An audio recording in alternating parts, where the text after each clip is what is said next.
ఖమ్మం జిల్లా మున్నేరు దగ్గర చిక్కుకున్న 9 మంది ఇంకా జల దిగ్బంధంలోనే ఉన్నారు. వారిని రేపే కాపాడే అవకాశం ఉంది. మంత్రులు పొంగులేటి, తుమ్మల నాగేశ్వరరావు మున్నేరు ఉధృతిని పరిశీలించారు. అయితే తక్షణమే బాధితుల్ని కాపాడకపోతే ప్రాణాలు పోతాయని బంధువులు కన్నీటి పర్యంతమవుతున్నారు. డ్రోన్ల ద్వారా భోజనం పంపుతున్నారు. డ్రోన్ను బాధిత కుటుంబ సభ్యులే ఏర్పాటు చేసుకున్నారు. అధికారులు కనీసం సహాయక చర్యలు చేపట్టడం లేదని ఆరోపించారు. అధికారులు ప్రభుత్వ తీరుపై విమర్శలు గుప్పించారు.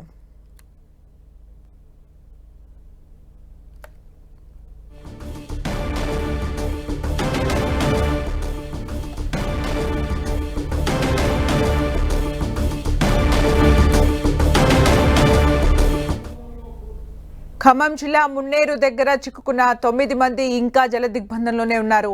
అయితే వారిని రేపే కాపాడే అవకాశం కనిపిస్తోంది. చీకటి పడటంతో ఇప్పుడు కాపాడే అవకాశం అయితే కనిపించట్లేదు. మంత్రులు పొంగులేటి, తుమ్మల నాగేశ్వరరావు మున్నేరు ఉధృతిని పరిశీలించారు. తక్షణమే బాధితుల్ని కాపాడకపోతే ప్రాణాలు పోతాయని బంధువులు కన్నీటి పర్యంతమవుతున్నారు. అయితే బంధువులే డ్రోన్ల ద్వారా భోజనం పంపారు. డ్రోన్ను బాధిత కుటుంబ సభ్యులే ఏర్పాటు చేసుకున్నారు. అయితే అధికారులు కనీసం సహాయక చర్యలు చేపట్టడం లేదని ఆరోపించారు వారు. అధికారులు అలాగే ప్రభుత్వ తీరుపై విమర్శలు గుప్పించారు వారు. లేటెస్ట్ అప్డేట్స్ మా ప్రతినిధి సైదులు అందిస్తారు. సైదులు. సుమిత్ర, మున్నేరు ప్రకాష్ నగర్ దగ్గర ఉన్న మున్నేరు ప్రకాష్ బ్రిడ్జి దగ్గర 9 మంది జల దిగ్బంధనంలో చిక్కుకున్న పరిస్థితి. వారందరినీ కాపాడేందుకు ఇప్పటికే ఎన్డీఆర్ఎఫ్ బృందం 30 మంది విజయవాడ నుంచి వచ్చినటువంటి బృందం కూడా పూర్తిగా వారిని కాపాడేందుకు వెళ్తున్న పరిస్థితి మనం చూడొచ్చు. 10 టీవీ స్క్రీన్ మీద ఎక్స్క్లూజివ్ గా మొత్తం వాళ్ళందరూ కూడా అంటే దాదాపు 30 మంది బృందం విజయవాడ నుండి రావడంతో పాటు వారిని కాపాడేందుకు పూర్తి స్థాయిలో కూడా వారి దగ్గరకు వెళ్తున్న ప్రయత్నం కొనసాగుతుంది. మనం చూడొచ్చు విజువల్స్ లో ఎన్డీఆర్ఎఫ్ బృందానికి సంబంధించినటువంటి ఇష్యూల్లో. అయితే వీరందరూ కూడా పూర్తిగా అక్కడి నుంచి అంటే మనం అక్కడికి వెళ్ళడానికి బ్రిడ్జి మీదకి వెళ్ళడానికి ప్రయత్నం చేస్తున్నారు. అయితే దీనికి పడవల ద్వారా వెళ్లాలని ముందు ప్రయత్నం చేసినప్పటికీ వరద తీవ్రత తగ్గిపోవడంతో ఆ తీవ్రత నుంచి తగ్గిపోవడంతో వారందరినీ కూడా కాపాడేందుకు కేవలం రోప్ తాడు సహకారంతో కూడా పూర్తిగా వారందరినీ కాపాడే ప్రయత్నం చేస్తున్నారు. మొత్తం మనం చూడొచ్చు విజువల్స్ లో మొత్తం విద్యుత్ తీగలు కూడా పూర్తి స్థాయిలో కూడా నేలమట్టమైన విద్యుత్ స్తంభాలు కూడా కూలిపోయిన పరిస్థితి కూడా మనం చూస్తున్నాం. అయితే వారందరినీ కూడా వరద ఉధృతి తగ్గిపోవడంతో ఆ 9 మందిని కూడా కేవలం ఎన్డీఆర్ఎఫ్ బృందం తాడు సహకారంతోనే వారందరినీ కాపాడే ప్రయత్నం చేస్తున్నారు. వారిని మరికొద్ది సేపట్లోనే సురక్షితంగా వారిని తీసుకొచ్చే ప్రయత్నం కూడా ముమ్మరంగా కొనసాగుతున్న పరిస్థితి అయితే ఉంది. అయితే ఎన్డీఆర్ఎఫ్ బృందానికి సంబంధించినటువంటి మొత్తం పూర్తి స్థాయిలో కూడా వారిని కాపాడడం కోసం చేస్తున్నారు. ఇక్కడికే మొత్తం తుమ్మల నాగేశ్వరరావు ఇక్కడే ఉండి కూర్చొని మరి దాదాపు 8-9 గంటల పాటు కూడా జల దిగ్బంధనంలో కూరుకున్నటువంటి వారిని కాపాడడం కోసం అటు ఏపీ ప్రభుత్వంతోనూ ఇటు తెలంగాణ ప్రభుత్వంలో మొత్తం కూడా మాట్లాడే వారందరూ కూడా మొత్తం వారందరితో కూడా మాట్లాడే ప్రజట హెలికాప్టర్ ద్వారా వారందరినీ కాపాడాలని ప్రయత్నం చేశారు.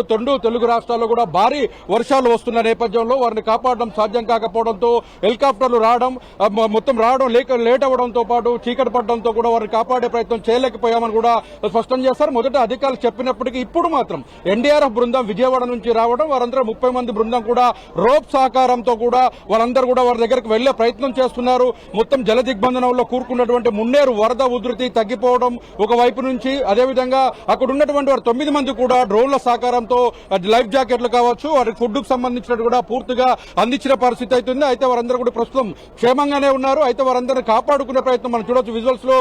పైనుంచి కూడా అంటే ఎక్కడైతే చిక్కుకున్నారో వారంతా కూడా పైనుంచి కూడా లైట్ వేస్తున్నారు. ఇక్కడ ఎన్డీఆర్ఎఫ్ బృందం మొత్తం పూర్తిగా కేవలం రోప్ పట్టుకుని అక్కడికి వెళ్లి వారు 10 మందిని కూడా 9 మందిని కూడా కాపాడే ప్రయత్నం కూడా చేయబోతున్నారు. మరి కొద్దిసేపట్లోనే వారందరినీ సురక్షితంగా కూడా ఇక్కడ తీసుకొచ్చే ప్రయత్నం కూడా కొనసాగుతుంది. మొత్తం దీనికి సంబంధించినటువంటి విషయాల్లో కూడా సిపి కూడా దగ్గరుండి కూడా పర్యవేక్షణ చేస్తున్నారు. సిపి కూడా మొత్తం వారందరినీ కాపాడే ప్రయత్నంలో భాగంగా ఇన్స్ట్రక్షన్స్ కూడా ఇస్తున్నారు. మొత్తం 30 మందికి సంబంధించినటువంటి బృందాన్ని మొత్తం కూడా వారందరూ పాల్గొంటున్న పరిస్థితి. దీనికి సంబంధించి కూడా సిపి ఉన్నారు. సార్ చెప్పండి, 30 మంది బృందం సంబంధించి విజయవాడ నుంచి కూడా వచ్చారు. ఎలా ఉంది సార్ వాళ్ళని ఎంతసేపు కాపాడబోతున్నారు సార్? Live sir please. నడుస్తుంది ఇప్పుడు మేము ఫోకస్ ఉన్నాము. ప్లీజ్ చూడొచ్చు మొత్తంగా చూసుకున్నట్లయితే ముందు వారి ప్రాణాలను కాపాడడమే ముఖ్యం కాబట్టి విధుల్లో ఉన్నామని కూడా చెప్తున్న పరిస్థితి ఉంది. వారందరినీ కాపాడడానికి కోసం తాము ప్రయత్నం చేస్తా ఉన్నాం. మొత్తం 9 మందిని కూడా సురక్షితంగా ప్రాణాలను కాపాడడం తమ బాధ్యత అని కూడా ఇప్పటికే మంత్రి తుమ్మల నాగేశ్వరరావు చెప్పడం, ఇక్కడే ఆయన కూర్చొని కూడా అధికారులకు ఆదేశాలు జారీ చేసి ఆ 9 మందిని సురక్షితంగా కుటుంబ సభ్యులకు అప్పగించిన తర్వాత ఈ ప్రాంతం నుంచి ఖాళీ చేసి వెళ్తానని చెప్పేసి కూడా భీష్మించుకొని కూర్చున్నారు. వారందరూ కూడా ఎన్డీఆర్ఎఫ్ బృందానికి సంబంధించి కూడా ఆదేశాలు జారీ చేశారు. ఏ ఒక్కరు కూడా ప్రాణ నష్టం లేకుండా సురక్షితంగా వారిని తరలించాలని కూడా చెప్తున్న పరిస్థితి. అయితే ఉదయం నుంచి కూడా ఇక్కడ పెద్ద ఎత్తున కూడా ఇక్కడ స్థానికులు కూడా చేరుకున్నారు. కొద్దిసేపు ఆందోళన కూడా కొనసాగించిన పరిస్థితి ఉంది. ఎట్టకేలకు వారంతా కూడా సురక్షితంగా మరి కొన్ని గంటల్లోనే కొంతసేపట్లోనే వారంతా కూడా కుటుంబ సభ్యుల వద్దకు చేరుకుని ఉన్నారు. దీనికి సంబంధించి ఎన్డీఆర్ఎఫ్ బృందం మొత్తం కూడా అక్కడ చేరుకోవడం, వారందరూ కాపాడే ప్రయత్నం కూడా కొనసాగుతుందని కూడా చెప్పుకోవచ్చు. సుచిత్ర, అంటే సైదులు ఇప్పుడు మీరున్న పాయింట్ నుంచి వాళ్ళు అంటే జల దిగ్బంధంలో చిక్కుకున్న వాళ్ళు ఎంత దూరంలో ఉన్నారు? అలాగే ఎన్డీఆర్ఎఫ్ బృందం ఇప్పుడే అక్కడికి చేరుకుంటున్న సందర్భాన్ని కూడా మనం చూసామంటే కమ్యూనికేషన్ అక్కడ చిక్కుకున్న వాళ్లకు అలాగే ఇక్కడ ఉన్న వాళ్ళకు మధ్య కమ్యూనికేషన్ కంటిన్యూ అవుతోందా? చూడొచ్చు మొత్తంగా అక్కడ ఉన్నటువంటి వారందరితో కూడా పూర్తిగా వాళ్ళ మొబైల్ కి అంటే వాళ్ళ ఫోన్ల దగ్గర డ్రోన్ల ద్వారా వాళ్ళకి మొబైల్ ఫోన్ అందించారు. వారికి ఉన్నటువంటి లైఫ్ జాకెట్లతో పాటు మెడిసిన్ కి ఆహారం కూడా పంపించిన పరిస్థితి ఉంది. వారందరూ కూడా సురక్షితంగా ఉండాలని కూడా అక్కడ ఏం జరుగుతుంది, వాళ్ళ ఆరోగ్య పరిస్థితి ఎట్లా ఉందని కూడా అడిగి తెలుసుకుంటున్న పరిస్థితి అయితే ఉంది. ఎప్పటికప్పుడు ఇబ్బంది కలగకుండా ఉండేందుకు కూడా వారికి ధైర్యం చెప్తున్న పరిస్థితి. కుటుంబ సభ్యులు మాట్లాడుతున్నారు. ఒకవైపు అధికారులు మంత్రి తుమ్మల నాగేశ్వరరావు కూడా నేరుగా వారితో మాట్లాడిన పరిస్థితి అయితే ఉంది. అయితే ఇక్కడ నుంచి దాదాపు కూడా 200 మీటర్ల దూరంలోనే వాళ్ళు ఉన్నటువంటి పరిస్థితి మనం చూస్తున్నాం. విజువల్స్ లో ఆ పై నుంచి లైట్ వేస్తున్నారు. ఇక్కడ నుంచి ఎన్డీఆర్ఎఫ్ బృందం కూడా ఎదురు లైట్ వేసుకుంటూ రోప్ వే నుంచి లోపలికి వెళ్తున్న పరిస్థితి అయితే మనకు కనిపిస్తుంది. మరికొద్ది సేపట్లోనే సురక్షితంగా 9 గంటల నిరీక్షణ తర్వాత పరిచేతుల్లో ప్రాణాలను పెట్టుకుని బిక్కుబిక్కుమంటూ ఏ క్షణంలో ఏం జరుగుతుందంటూ భయపడుతూ ఉదయం నుంచి చంటి పిల్లలతో సహా కూడా ఇద్దరిని పిల్లల్ని అంటిపెట్టుకుని అక్కడే ఉంటూ కూడా ఆ వరద ఉధృతిని కాపాడుకుంటూ బ్రిడ్జి నుంచి కాపాడుకుంటూ అక్కడే బ్రిడ్జి మీద ఉంటున్న పరిస్థితి. రెండు వైపులా వరద ఉధృతి వస్తుంది. మరోవైపు కూడా పోతున్న కూడా వరద పెరుగుతున్నప్పుడు కూడా ఆ వరద ఉధృతిని కాపాడుకుంటూ పిల్లల్ని కాపాడుకుంటూ అక్కడే ఉన్నారు. మొత్తం ఒకే కుటుంబానికి సంబంధించినటువంటి వీరందరూ కూడా 9 మంది కూడా ఒకే కుటుంబానికి సంబంధించిన వ్యక్తులు. వీరి ఆరోగ్య పరిస్థితి కూడా క్షుణ్ణంగా తెలుసుకున్నప్పటికప్పుడు మెడిసిన్ కూడా పంపిస్తున్న పరిస్థితి ఉంది.